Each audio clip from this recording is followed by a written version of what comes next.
Alright guys, welcome to Math 0314. We are on 2.6, Introduction to Functions. So if we're going to be talking about functions, we need to know what a function is. So here's the definition of a function. Given a relation x and y, we say y is a function of x if for each element x in the domain there is exactly one value of y in the range. Okay, so that's a lot. What is that actually saying? All that's really saying is that a function is true as long as every x value corresponds to only one y value. Okay, these numbers don't matter. I could call this 2. I could even call it a letter. I could call it a.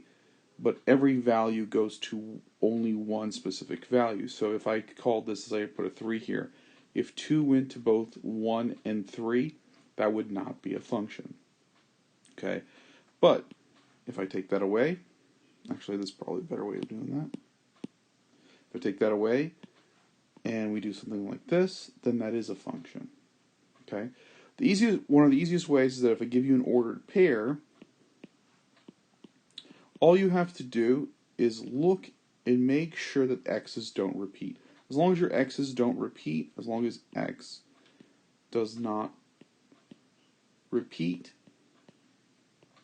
it's a function. Okay? So, let's take a look here. So, the first couple of questions we have here are asking, is it a function? So, does every x value go to 1 and only one y value?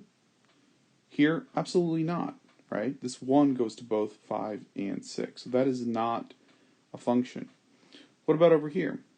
Well, yes, everything goes to 1 and only one function, so this is a function. Let's look at the next one. What about here? Well, they all go to 7, so that seems to be, there may be an inclination to say no, but it actually is yes. And if you don't believe me, remember, if you write the points, then you can see clearly that every x goes to only one y value. Okay, they all go to the same y value, but they only go to one y value. So that, yes, that is a function. Another way of saying this is that you can have multiple x's, but your x's can't have multiple u's. So, as long as x does not repeat, it is a function. Okay, so what about if I give you coordinates? Well, I just look at my coordinates and I ask myself, do they repeat? No, so that means yes, it is a function. I look at my coordinates, I see if my x values repeat. Notice I'm not even looking at my y's, I don't care about y's. Do my x's repeat? Yes, so that is not a function. Okay. What about graphically? Well, let's think about it for a second. We said as long as every x value has only one y value, we're good. What happens here? I just took a random point. It's touching here and it's touching here. So the x value for any point, we see we can have, if we look below, we have another point that crosses. So this is not a function. I guess I should just be consistent and say no. What I did here also is what's called the vertical line test, and that's another way of testing it. The vertical line test says if you drop a vertical line and it touches more than once, it's not a function. So what about B? Well, no, if I drop vertical lines, all of these vertical lines I'm dropping, they only touch once. So yes, it is a function. What about this one? Well, let's drop some vertical lines. Do my vertical lines touch more than once? No, they do not. So yes, it is a function. What about here? Well, clearly if I drop a vertical line, it's touching multiple times, so this fails the vertical line test, hence it's not a function. Alright, let's keep going.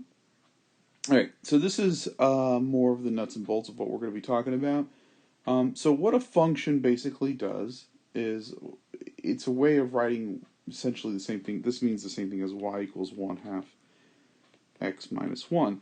The values in here are what we're going to substitute in for x. So what that means is in the first one I'm going to substitute in 0 for x. In the next one I'm going to substitute in 2. In the following 4, negative 2. And even if it's a different letter, you just substitute it in. And then you just solve. And it will give you sorry, the last one, this is negative 2. It will give you the collection of solutions. Okay, this becomes an easier way of writing as you progress in math, and that's why we adopt this notation. But all I'm doing, as you can see, is I replaced the x values with whatever the x value is now. So I hope that makes sense. What about if I give you a chart? Well, if I give you a chart, this represents the x value, right? So if the x value is negative 5, I find negative 5, and I say, what's the y value? Now, I made a mistake and didn't give you a y value, so let me create one. Let's say it's negative 2. So now I know the y value is negative 2. By the way, let's say that this one is 4. Okay? So what is h of 1? So h of 1 is here. What's the y value? 4. What's h of 4? H of 4 is right here. What's the y value? It's still 4. What about h of 7? H of 7 is here. What's the y value? Negative 2. And the last three, we're seeing that I'm giving you the y value and asking you for what's the x value. So when the y value is 0, what are my x values? Well, my x values are going to be here and here. Now, I didn't write numbers in, so let me just make some up. Let's say that this is 5, and let's say this is negative 4. So the answer here would be 5 and negative 4. What about h of negative 2? Well, negative 2 is down here. That's these two, 7 and negative 5. What about h of 3? I didn't specifically write h of 3, but we know that h of 3 has to live here, so it has to be here, which is 4. So, hopefully that makes sense. All you do realize is that these values in the parentheses refer to the x, and the ones on the outside refer to y's. That's all there really is to it. Okay, the last bit we need to talk about in this section is finding the domain. So when we look for the domain, what we're really asking you is what can the domain not be? Now, some functions, the domain is all values. Some functions, there are restrictions. So if you're given, like an a fraction, you should be asking yourself, well, what could be a restriction?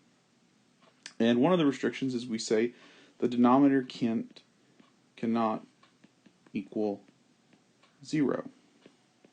So there's a restriction. So I take 2x minus 1, and I say it cannot equal to 0, and I solve. I'll move 1 over here. I'll divide through by 2, and x is going to equal to 1/2. Or rather, x cannot equal to 1/2. So how do we write that? Well, what we write is we say everything but that. So we say negative infinity to 1/2 union 1/2 to infinity. And there you have it.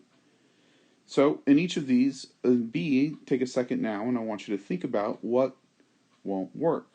So hopefully you've thought about it, and you quickly said, well, it's the same thing. The denominator can't be 0. So we'll take x squared plus 9. We'll say it cannot equal to 0. And we'll solve. Take the square root. And x does not equal to plus or minus square root negative 9. But we cannot take the square root of 9, which means everything works. So it's negative infinity to infinity.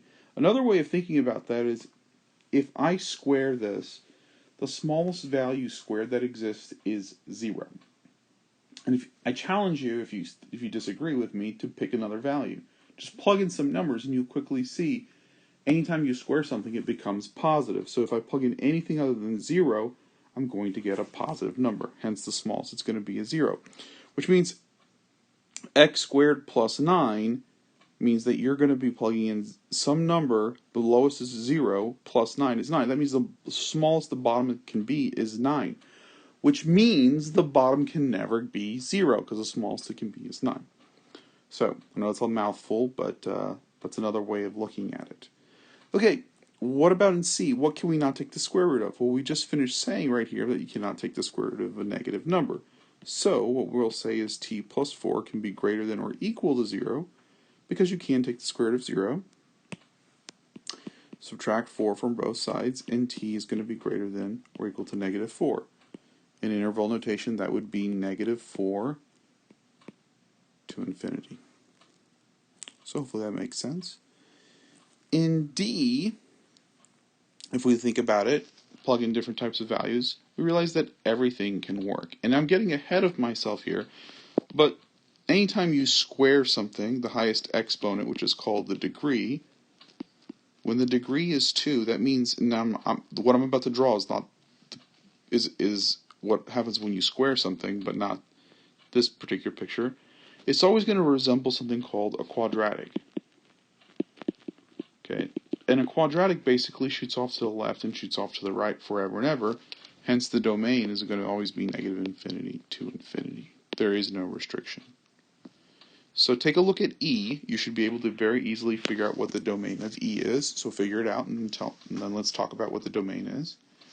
So hopefully you realize that the denominator can't be equal to 0. So that means x cannot be 9. So the answer here is negative infinity to 9 union 9 to infinity. Again, realizing that this is saying that it's everything but 9. Hopefully when you looked at F, or if you're looking at F, hopefully you come to realize that F resembles B with the squaring, and hence we can see that everything works. So it's negative infinity to infinity. Okay, so pause the video if you haven't done so already. Take a look at G, see if you can figure that one out on your own. I'm going to assume you've done so. This one hopefully isn't too bad. It's just going to be x minus 2 has to be greater than or equal to 0 because you can't have a negative. So x is greater than or equal to 2. So we're going to say 2 to infinity. We can include 2, so bracket 2, infinity. And the last one, x plus 6, we know x plus 6 is a line, and it goes through 6, and if it's a line, that means it shoots off to the right and shoots off to the left forever and ever, which means that the domain has to be negative infinity to infinity. In other words, there is no value that doesn't work for x here, right? Everything works. So you can see that my approach is algebraic, my approach is logical, my approach is graphical. As you develop different techniques towards solving the problems, feel free to use and incorporate different techniques as you work through.